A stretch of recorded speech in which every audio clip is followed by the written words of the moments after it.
नमस्कार विद्यार्थी मित्रांनो, मुख्यमंत्री युवा कार्य प्रशिक्षण योजनेमध्ये ज्या विद्यार्थ्यांनी प्रशिक्षण पूर्ण केलेलं असेल त्यांच्यासाठी 3 छोट्या अत्यंत महत्त्वाच्या रोजगार मिळवून देण्याच्या संदर्भामधल्या अपडेट्स आहेत. बघा विद्यार्थी मित्रांनो, थेट मुद्द्यालाच हात घालतो परंतु एवढं खरी गोष्ट की कमीत कमी वेळेमध्ये खूप महत्त्वाची माहिती तुम्हाला रोजगाराच्या संदर्भामध्ये सांगणार आहे. एक म्हणजे काय, तर तुम्हाला रोजगार मिळण्याचा मार्ग हा आहे तर हा मोकळा झालेला आहे. ठीक आहे, रोजगार मिळणार कशाच्या बळावरती मिळणार, तर जे तुम्ही 11 महिन्याचं प्रशिक्षण पूर्ण केलेलं आहे त्याचं जे प्रमाणपत्र तुम्हाला मिळालेलं आहे त्या प्रमाणपत्राच्या आधारे तुम्हाला रोजगार मिळण्याचा मार्ग मोकळा झालेला आहे.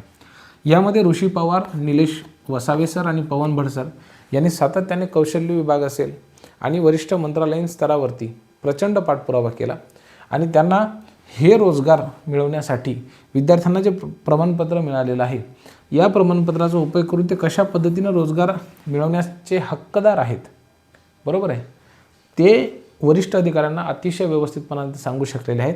आणि त्यामुळं जसं विकी पाखरे सरांनी काय केलं, प्रशासनाकडे पाठपुरावा केल्यामुळं त्या ठिकाणी विद्यार्थ्यांना बाह्य स्रोतामार्फत नियुक्ती मिळाली. साधारणतः 20-25 हजार रुपये महिन्याची ते पगार सध्या मिळवत आहेत आणि त्यांना रोजगारसुद्धा त्या ठिकाणी जिल्ह्यामध्येच मिळाला. तशाच पद्धतीने प्रत्येक विभाग जो आहे, महाराष्ट्रामधला जो प्रत्येक विभाग आहे, मी तुम्हाला उदाहरण म्हणून देतो.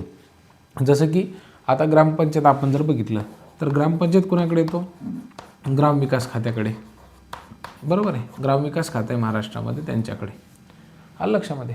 तर किंवा आपण दुसरं उदाहरण घेऊयात, जर कोणी तुम्ही आरोग्य विभागामध्ये काम केलेलं असेल तर समजा आरोग्य विभाग आहे महाराष्ट्र राज्य शासनाचा, तर या दोनही खात्यांच्या मुख्य सचिवांकडे, लक्ष घ्या मी तुम्हाला काय सांगतो ते थोडं लक्षपूर्वक ऐका, मुख्य सचिवांकडे पाठपुरावा केला आणि त्यांना असं सांगितलं की जर समजा तुमच्या खात्यामध्ये, हे तुम्हाला नॉमिनल सांगत आहे मी, ग्रामसचिव आणि आरोग्य उदाहरणार्थ समजण्यासाठी, परंतु प्रत्येकच खात्याच्या मुख्य सचिवांकडे जर आपण हा पाठपुरावा केला की कंत्राटी पद्धतीने किंवा बाह्य स्रोतामार्फत ज्यावेळेला तुम्ही जागा भरता तर त्यावेळेला या विद्यार्थ्यांमध्ये, या प्रशिक्षण पूर्ण केलेल्या विद्यार्थ्यांना रोजगाराची संधी उपलब्ध करून द्या, तर डेफिनेटली जे ऑलरेडी दुसरे विद्यार्थी घेत होते त्याच्या ठिकाणी हे विद्यार्थी आपले घेऊ शकतात. आणि यासाठी सामान्य प्रशासन विभागाचा GR एक जर निघाला तर प्रत्येक विभागाला वेगवेगळा GR काढण्याची आवश्यकता राहणार नाही. सामान्य प्रशासन विभाग असतो, ठीक आहे, या विभागाचा जर समजा GR निघाला तर प्रत्येक विभागाला वेगवेगळा GR काढण्याची आवश्यकता राहणार नाही, अलग लक्षामध्ये.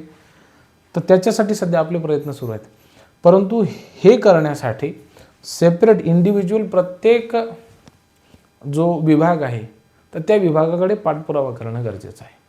ऋषी पवार परवाच्या दिवशी आपल्या गुरुजन चॅनलवरती लाईव्ह आला.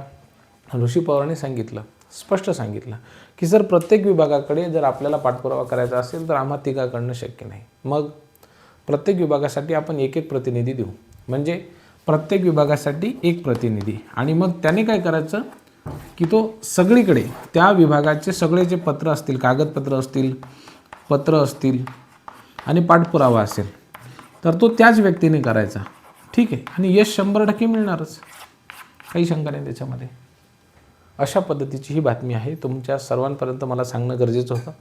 आता तुम्ही काय करा, मी तुमच्या सगळ्यांकडे निलेश वसावे सरांचा नंबर असेलच, पवन भट सरांचा नंबर असेल, नसेल तर ते कमेंटमध्ये मला सांगा, मी तुम्हाला त्यांचा नंबर पाठवतो, ठीक आहे, आणि एकदा त्यांच्याशी कोऑर्डिनेट करा, आलं लक्षामध्ये.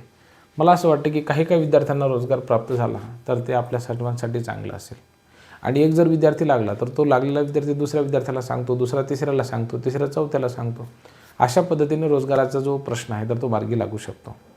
या संदर्भामध्ये तुमच्या मनामध्ये काही प्रश्न असले तर ते मला कमेंट बॉक्समध्ये लिहायला विसरू नका, ठीक आहे. खूप खूप धन्यवाद.